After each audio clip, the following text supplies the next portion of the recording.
early. It is freaking early. Got a good night's rest. Eyes beamed awake at 4:45, and I don't know. It depends. If you wake up at let's say you want to be awake at 6. If I wake up at 3 to go to the bathroom, I'm not staying up. I'm going back to sleep. That'd be freaking nuts. But 4:45. What am I doing? If I go back to sleep, then I'm really gonna keep sleeping. So we are moving. So plan for this morning is some legs. I think. This is gonna be quad obliteration, hamstring stimulation. Because if you've never felt this before, then it might not click for you. Like I've heard it said, the leg press will work your hamstrings, right? Or any kind of pressing movement will work your hamstrings. And when I first saw that, or if you look at the hammer strength leg press at your gym, and you see it kind of highlights the targeted muscle, it's going to highlight your hamstrings. And for a while in my head, I'm thinking, well, that's not freaking right. A press is just glutes and quads. There's no hamstrings involved there. What are you even thinking about? Not exactly. So now the more I've gotten into pressing, especially heavier pressing, you feel a pretty substantial amount of hamstring engagement. So if the plan this morning is going to be a little bit of leg extensions first to get my quads warm, get my knees ready, and then a variety of pressing, well, if my hamstrings are going to get involved during those pressing sets, doing a little bit of just kind of a hamstring warm-up in the beginning, I think kind of makes it a sort of this lighter hamstring day, quad-focused lift. So I started doing this last off-season, and I really liked it, where for a while I would kind of balance, I'd bounce back and forth, because I would try to do heavy quads twice a week. So heavy squats, leg press, sissy squat finishers, everything. And then by the time the next leg day came around, my quads were still kind of cooked. They weren't totally fresh yet. So I would kind of make that more of a lighter squeezing, leg extension, sissy squat focused day. But from how I think about it now, I feel like doing that light squeezing day when my quads are already not fully recovered from the heavy leg day prior isn't, at least I don't think, is really doing all that much to help my quad development. Now I would say I want to do this heavy quad day and then give myself enough time for my quads to fully recover and then do it again. So that's where my typical loop changes every back and forth, where one leg day is going to be hamstring only, and then the next leg day will be quads with just a little bit of hamstrings right in the beginning. So I don't think that's necessarily the greatest way ever, in the sense that I'm not going to say that objectively, this is how to do it. But I have noticed that when I do it like that, well, my quads increase in size and strength pretty substantially in an off season with food, of course. That's the primary driver of me actually growing and recovering. So it's a good approach for me, I think. So if I want to make any adjustments going forward, well, then I will. But that makes today quad centric. That's me lining up my scope on the teardrop, mid quad, outer sweep, that sort of stuff. So last quad day was just that 3-plate set of Smith squats it wasn't even to failure, but the 10 reps was freaking hard. That felt very heavy. So I'm not sure if I want to make this quad session the same approach, or I pick a movement, work up to a substantial weight, totally kill it, and then potentially not even be able to do another set because my quads are already so wrecked from that first one. Or maybe doing a bit more volume, doing a few different sets of presses, but with a little bit lighter of a load, if you feel me. So instead of one crazy set of hip press or Smith squats, doing 3 or 4 more moderate sets of pressing that overall will add up to more workload. So something to think about. Like it's pretty easy to look at a workout as this equation. Now there's a million other things that could go into this, but solid workout equals intensity times volume, right? So if you do more volume, you're going to do less intensity, right? And then if you do less volume, it makes sense that you do more intensity. So just do a little bit of a reflection. How have your lifts been looking? And I'm always just curious to hear, what kind of volume do you think is right? Because for me, this quad day, probably 7 or 8 working sets total has kind of become my sweet spot for a while. And I've done 25 set quad days before. This is like back when I was a beginner, so not recently, but I started working out, 25 sets of body part, twice a week. Chest was 5 movements, 5 sets each. Back, 5 movements, 5 sets each. Hamstrings, I don't remember if I was doing 5 different hamstring movements. Maybe I counted legs as one group. I don't remember. I didn't know what I was doing with leg training when I started working out. But either way, I was doing a lot of volume, and after watching a couple different videos of people talking about training, not necessarily watching one video and thinking, oh my god, I have all the answers now, but just hearing people's different ideas and takes on volume made me think, all right, you know what, I think 50 sets a week is a little much. Let's cut it in half. And that was fucking hard, because I like it. Doing less would give me more results. Well, that doesn't sound right. Like more is going to give me more results. So making just that change was kind of tricky for me. But I think it increased the intensity of my set by set lifts, and overall has continued to let me make progress. So then I lowered it even further, from 11 sets, 12 sets to 10, and then to 8. So for a while in my head, I gave myself this rule, which was basically, all right, I'm doing 8 sets for whatever body part I'm hitting today. So if I'm doing chest, the rule that I had for the workout was I'm doing 8 total working sets.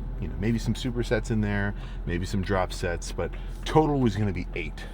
So I'm going to make each one of those 8 count. I don't want to waste one of those 8 sets. So that's how I went about. I think that was pretty much my logic for like the spring bulk a few years ago, and then maybe a few more months going forward.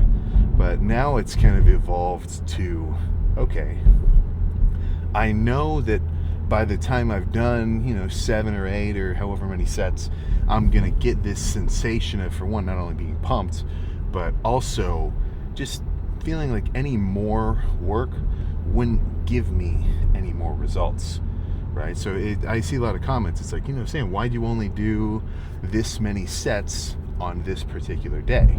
Like, well, maybe I do a bicep workout or an arm day, and for biceps, I've had workouts where I've only done 4 sets of self-assisted preacher curls or concentration curls, like beyond failure, where I do an extra 5 reps where I'm helping myself in the positive and riding the negative, and I only did 4 sets on that particular day.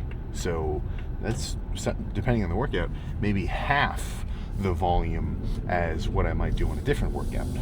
So what's going through my head where I can say that 4 sets was enough?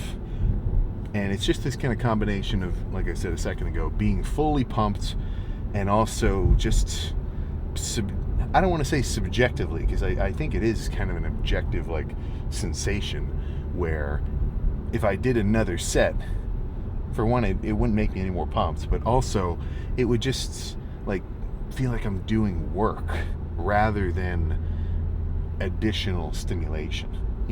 And I don't mean work as in like I don't want to work out, but it's just this kind of feeling, when I think if you've worked out for long enough, when you've done enough, right? So that's kind of been my sort of progression in terms of volume.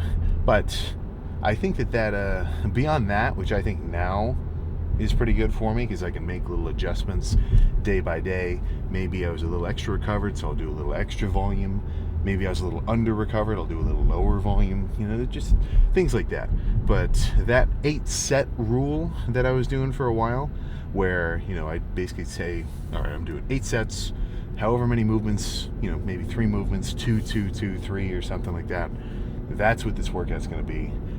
I think that is a pretty solid approach as well, if you kind of want to simplify it. So if you give yourself that sort of outline of a workout, it makes it easy to change it up. So let's say somebody's thinking, all right, you know what? I want to get, somehow this guy got into his head, 3 movements, 3 sets each, twice a week. So for chest, 3 movements, 3 sets each, twice a week. Maybe he starts with a fly, maybe he starts with a press, maybe he finishes with pec deck. He could roll a freaking rolled dice, and on every side of the dice it had a different movement: incline dumbbell, incline barbell, hammer strength press, cable flies. If he did those 3x3s, really brought it on every set, he can change his workout up every time, still end up with a solid pump, and have really good variety to his lifts. So it's just I guess what I'm kind of asking is, what's your framework for your split? And I'm not saying like what's your split in general. I'm saying break down your chest day, like break down your back day, because for one, I just want to kind of hear it, but not only what it is, but kind of your mental explanation of why it's like that as well, because I think that's almost more important. So this is part of the logic why I like training on my own. I like setting up my own training. I like reflecting on my training and trying to adjust it going forward, because if I'm doing whatever I'm doing because I want to and I believe that it's gonna help further my goals of progress, well, I'm gonna do it even harder, right? It's let's think, what's a good analogy for this kind of situation? It's like the guy who's cleaning his room because he wants it to be clean versus, like a kid getting told to clean his room. So somebody who doesn't really value the end result or has put a lot of thought into the process of whatever this thing may be, I feel like they're just going to kind of end up going through the motions. I think that's when people get bored of workouts. They say, oh, my split's so boring. Odds are they're probably repeating the same workouts. They're not really bringing it. And if you don't really push it, I don't think you're going to get the same dopamine endorphin response from training as somebody who completely goes just buck wild, gets himself really amped. I think that guy gets the kind of neural whatever positive reinforcement from the training. So if you come in, you just scrap around, you're like, yeah, I'll just do this workout, blah blah blah, I don't think it's going to work as well. So it's not only what you're doing, but having an understanding of, at least your own understanding of why you're doing it, and then you'll do it even harder, and you'll make more results, and you'll want to adjust it even further. It's it's like just have some interest almost. And I know that's hard to say, because it's like, how do you can't just manufacture interest in a subject, but if you can try, I think you'll end up doing better. Let's say somebody is a total math whiz. They love it. They like the idea of learning, triple integrals and freaking Laplace transforms or whatever.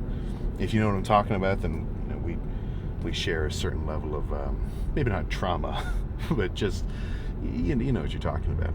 Well, guess what? He's probably going to do crazy good in all of his math classes because he wants to. He's excited about it. And then you put him into a history class or some other just something or other that he doesn't care about. Well, his performance is going to suffer because he's not going to feel so just motivated to improve.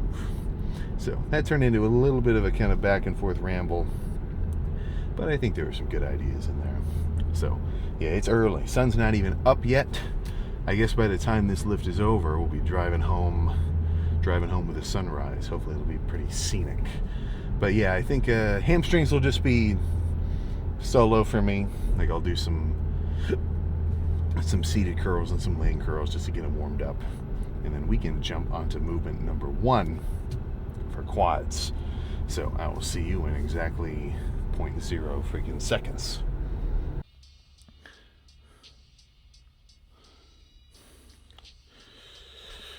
All right. I have got a plan. I've got a plan. That's for freaking sure. Now all I got to do is execute it. So I've warmed up my hamstrings. I've warmed up my calves a little bit. And I've warmed up my quads. So quads, I mean, you know, what are you supposed to do to warm up? I see guys, especially pre-squats, they're like, all right, I got to open up my hips. And they really like doing that, like side to side, knee bend, active warm up. Maybe I just don't have tight hips because I never really feel the need to get so limber up here. What I really want to warm up is everything from my hips down. That's where I feel like if I'm not properly activated, I might run into some issues, especially right in here. So before I even do this set of 130 single leg, I'm going to alternate, 5 on each side-ish. But started with 40, do a few, take a second. 70, do a few. 100, do a few. And 130, do a few, just to actually feel what the working set is going to feel like. And that's my cue. So right about there is good. Even though it is just leg extensions, and these are even relatively light. There we go. I still got to make sure everything is, let's just say, ready. So I think probably 2 of these, and then we'll pick some kind of press. So I like doing 5 reps on each side, alternating single-sided movements, or single-sided reps for this leg extension set. Probably for the next one too. And I just feel like I can bring it, Like with leg extensions, if you're doing double leg hard to failure, it's hard. You're fucking bracing, you're holding your whole body down onto the machine. I mean, it's a very demanding set. And in the beginning of a workout, I guess that's not exactly true, but I feel like I can take my quads further by doing alternating single leg. So if I were to do double leg to failure, I think I get a little more out of my quads if I do 5 reps on one side, 5 on the other, kind of like the rest, like a rest pause style set. Because a regular set, my quads, let's just say, energy is going to look like this: gradual decrease to failure. Whereas by doing 5, 5, 5, 5 like this, on any given leg, it'll look a little more like, okay, 5 reps is tiring me out. Then I get 5 reps of rest. 5 reps tires me out. 5 reps of rest. Sort of back and forth like that. And I don't think every set has to be like that. But for these, essentially warm-up sets into heavier quads, like pressing movements, I like this a lot. I don't remember if I saw somebody do this or if I just kind of came up with it. I'm sure I saw somebody do it, but I certainly like it. So let me pick a good song and just go freaking nuts.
Okay. Ooh, okay. One more of those.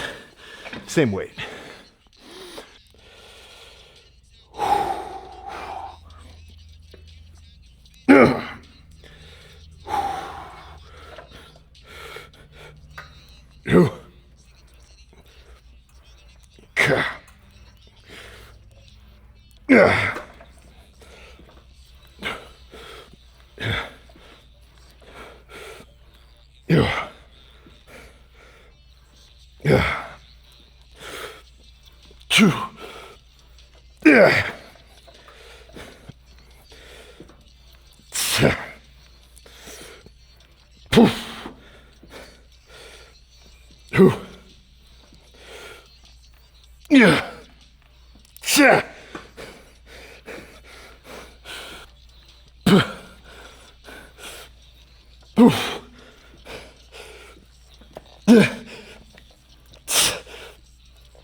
Okay. Ooh. Let's press something. Now the workout really fucking begins. So 4 plates on both sides on the hack. Feels pretty heavy, but not too heavy.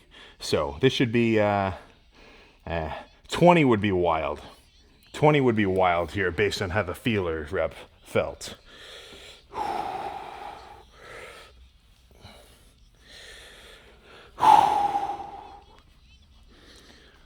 Ugh.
Oh my God.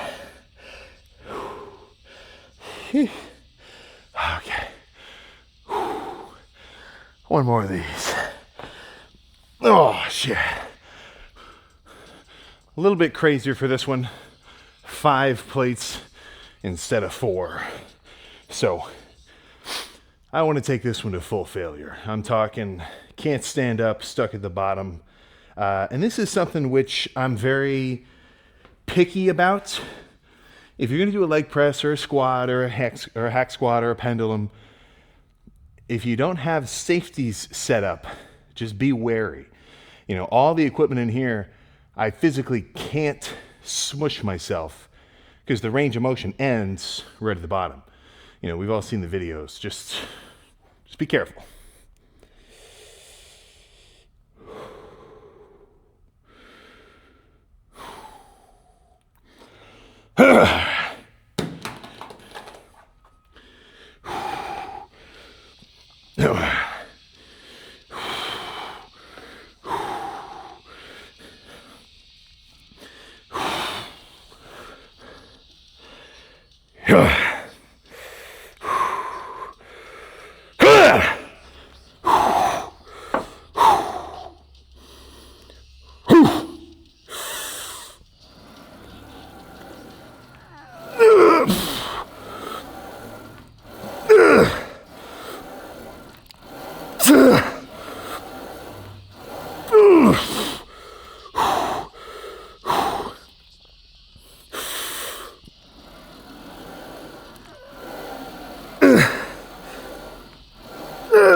Okay. I really thought I had that last one. Holy shit. All right. Let's move on to some hip press next. Right after I sit here for a minute.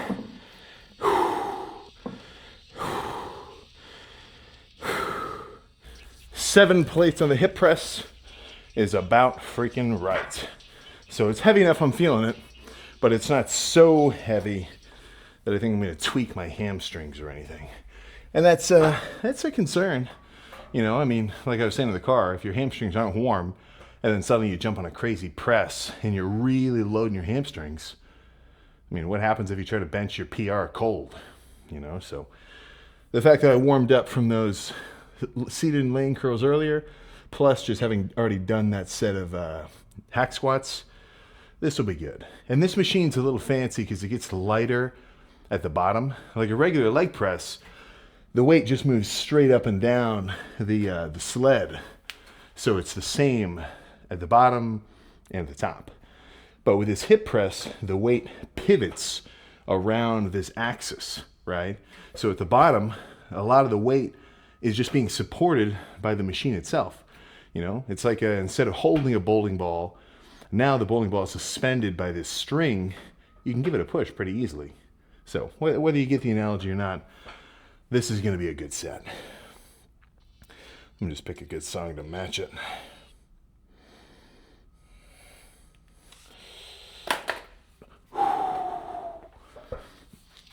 All right. Come on.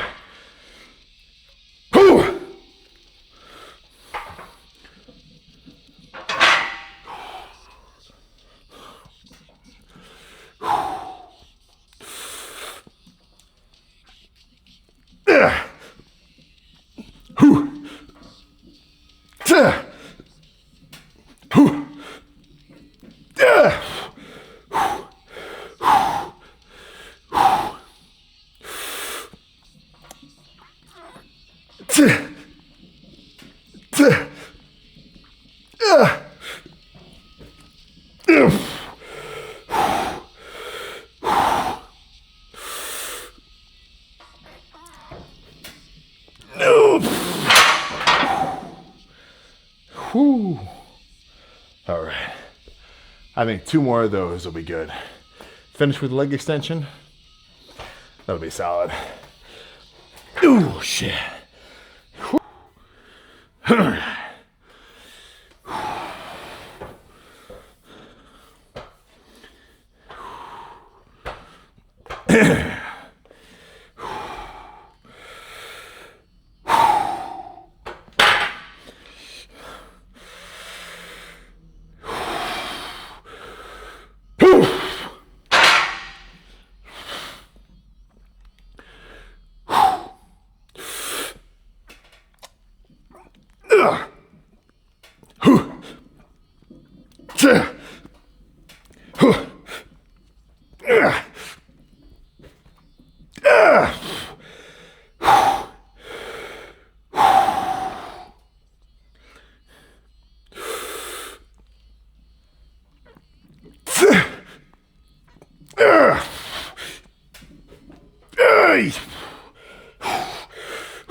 Oh my gosh.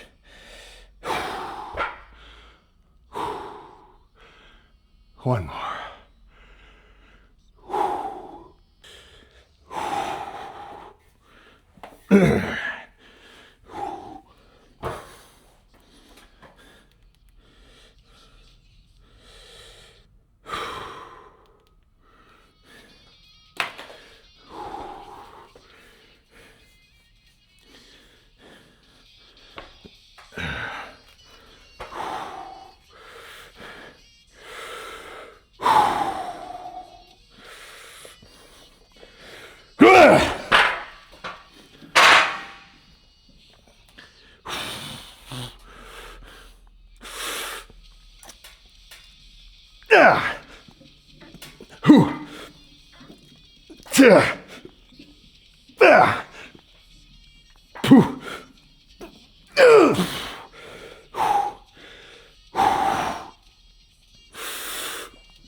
Okay.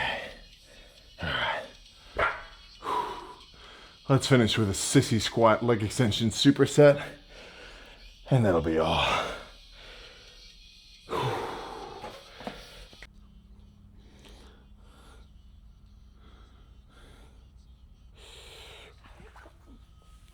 Okay. All right. This, I guess I can't really explain the reason, but I'm sweating hard. Like this is, I showered pre-gym. I always shower in the morning, plus deodorant, everything, but I'm like stinking right now. Maybe it has something to do with the fact that I haven't really been sweating so hard over these last few months of working out. I don't know. I really couldn't tell you. But this is good. I should be leaving the gym with sweat spots all over the freaking place. But this is going to be just a finishing touch. Getting some extra blood into my quads. Let's do double leg. So sometimes I'll throw in like, I call it the Jekyll and Hyde set as a finisher for quads. So essentially what that is starting with a light squeezing portion of the set. So pick a weight you can really squeeze and hold for like 10. And then by the time you get to that 10th rep, your quads are burning. Double the weight and then finish with as many like just heavy, nasty reps as you can do. But after those hacks and hip press, I think just a squeezing set into sissy squats is all I'm going to need.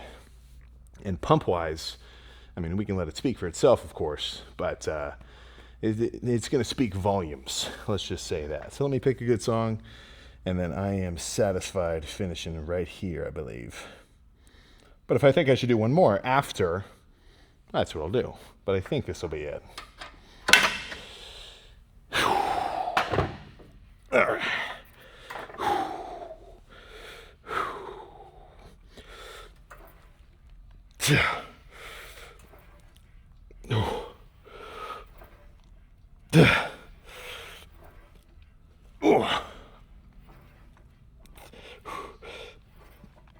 Oof.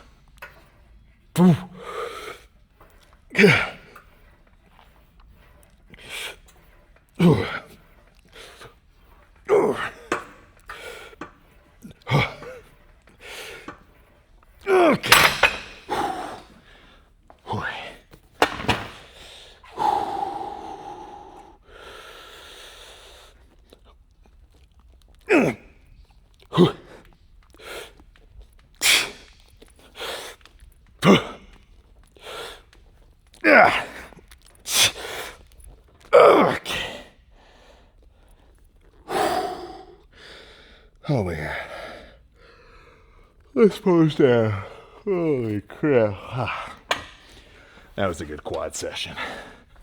All right, what I could really do with would be some breakaway pants and just, shoot them off. But second to that, we can just drop them. But yeah, quad-wise, I am definitely going to feel this tomorrow. And shit, I'm already kind of feeling it right freaking now. Let me turn oh yeah, there we go. So, yeah, just standing. I mean, I'm seeing some fucking I guess I'm still seeing, is a more accurate description, some veins on the side of my quads, so I'm not getting too soft too soon. But yeah, that's a substantial amount of separation still. And this is fully pumped. So when, same thing with your triceps, probably triceps and quads the most, and your back too. But when you're fully pumped, it almost takes away a little bit of definition, right? Like the amount of cross striations that I usually have right here, since my quads are fully pumped, they're not so apparent. But just visually, like seeing how swollen they are is really cool. And a good test of that is just standing, not flexing, and then feeling how tense your quads feel. Like they're completely relaxed. And I feel like they're easily, 20 PSI. Like this feels like a semi-inflated tire. But yeah, all that pressing going forward is going to do me good. That's for sure. So assuming that I make some progress the same as my last off season, I want to see some extra thickness out here on the side. Like I feel like my quads are starting to thicken up this way, out here, outer quad, from doing a lot more higher volume sets of, not even just higher volume, but just multiple sets of leg pressing, hacks, everything else. So that's what I want to do going forward. A ratio of like 70% pressing to 30% leg extensions, I think is probably about right. Because I still love leg extensions, and I do see a solid benefit with them because of the squeeze and burning action you get from the movement, which you don't get on any other press. You're not going to squeeze and burn your quads on Smith squats or, regular barbell squats or leg press or anything. You only get that feeling on an extension. But on an extension, you don't get that same like drive and, just load that your quads are kind of meant to handle. So it's not a question of one or the other. It's more so how to balance them in between to get the most out of your training. I've been leaning heavy on leg extensions for quite a while, to the point where I actually have to make a, specific effort to say, all right, I got to up my pressing game. I've been doing a ton of leg extension volume, and I think if I want my quads to keep growing, then I got to change it up. So that's my plan going forward. But right now, on a shorter scale, my plan is to go get some food. So let's freaking scram. My legs they're already thrashed. I am going to be feeling this for a little while for sure. That set of hack squats to failure, I think, was probably the most, make sure the sound's working. But that set of hack squats to failure, I think, was probably my best set. But I don't think I'm hitting full quad failure yet. I'm still kind of in that adaptation phase of getting back into the full swing of things. Like, if you could somehow electronically control my body Frankenstein style on that set of squats, I definitely could have done more. I definitely had more in my quads, but you kind of just have to get used to that sort of, failure effort gradually, and I'm cool with that because I know that it's going to work. Like, I've been there before with different amounts of weight for squats, and not even the weight itself, but different levels of intensity of these sets. And I can tell this quad day was already better than my the last one I did. If better means that I went harder with more volume. Not for just no reason. Like I don't need to do 50 sets of press or 50 sets of pressing, but you kind of got to really get into it. So if you're caught in a state where you're kind of bringing it, but not really bringing it, like you're not pushing it as hard as you can, you're kind of just, you're pushing it, but you're not actually getting into that sweet spot zone, like that threshold of the last few reps of a set, and you're racking it early, you're robbing yourself from the stimulus that's going to make your body have to adapt outside the gym. Like I'm not the kind of guy who's going to say, the only reps in your set that matter are the last 5, as though the first few didn't do anything. But the logic is pretty sound that as a set progresses, the reps become more and more stimulating towards the end, So if I were to sit and do, a set of dumbbell curls with, even something heavy, even with the 60s, like let's say I'm fresh, I'm strong, I'm curling the 60s right now. Well, if I only do 3 reps and then I put it down, I don't think that's really going to do anything for me, because I haven't challenged my biceps. They're more than capable of doing 3 reps. So if I only do those 3 and then I put it down and I call the set super early, like that's crazy early, well, I don't think that set was as effective as it could have been. So how far do you take that before you're at the sweet spot? Let's say you can do, let's pick a guy, he can do the 40s for 15 reps of curls. Maybe the last 3, he's got a little bit of swinging, not terrible, but just a little. He could do 15 at his maximum output.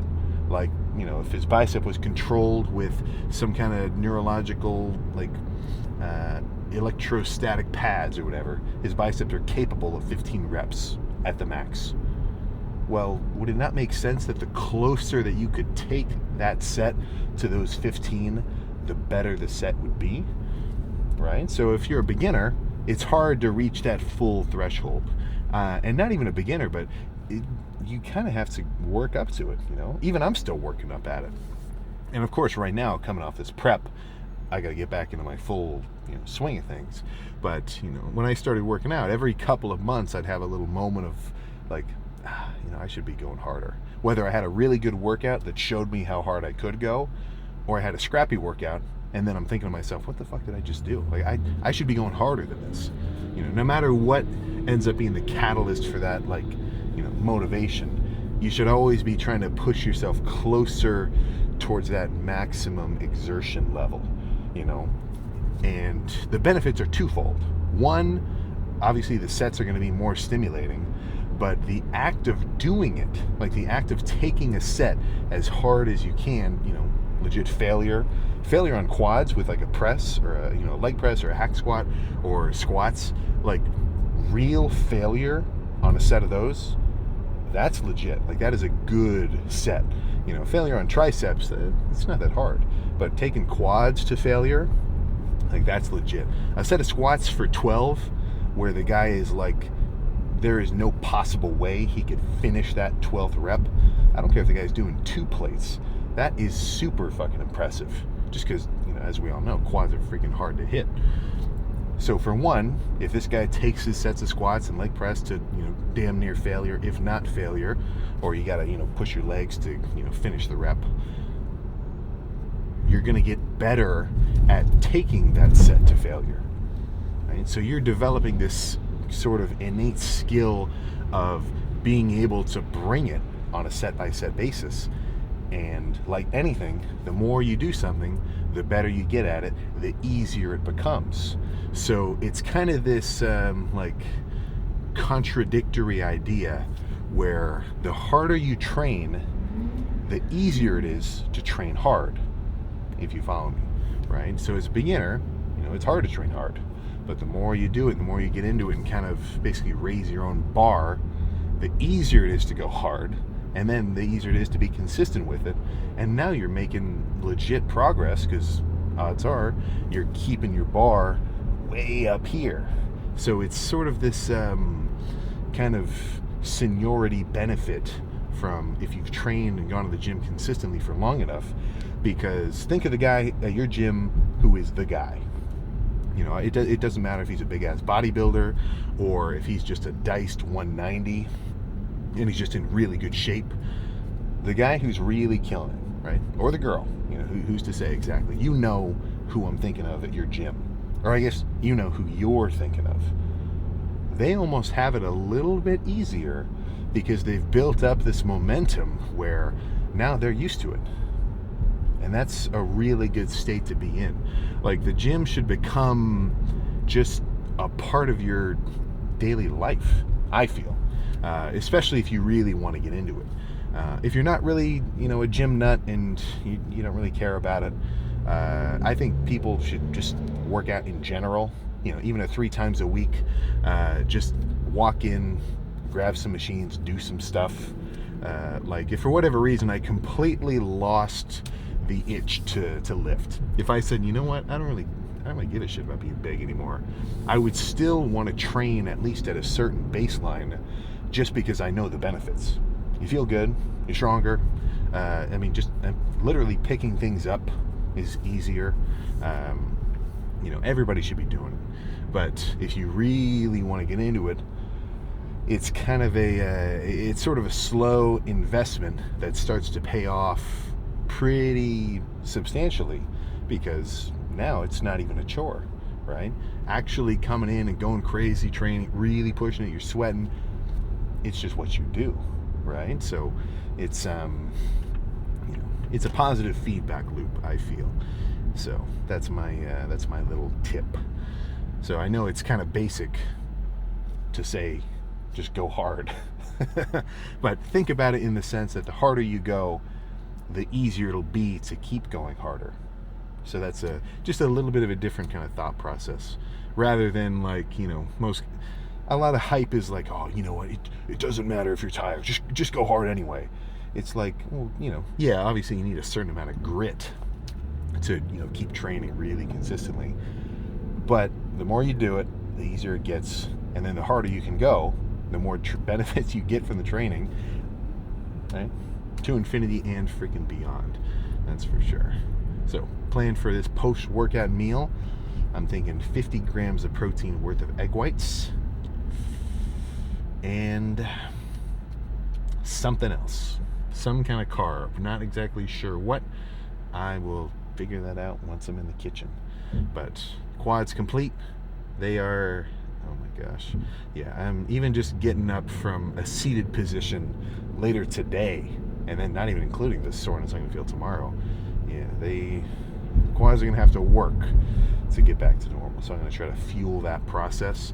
And then I am near certain my next quad session will be more intense. More weights, maybe not more sets, but more intense sets, rather. So, yeah, I think there's nothing else to freaking say. I will see you tomorrow.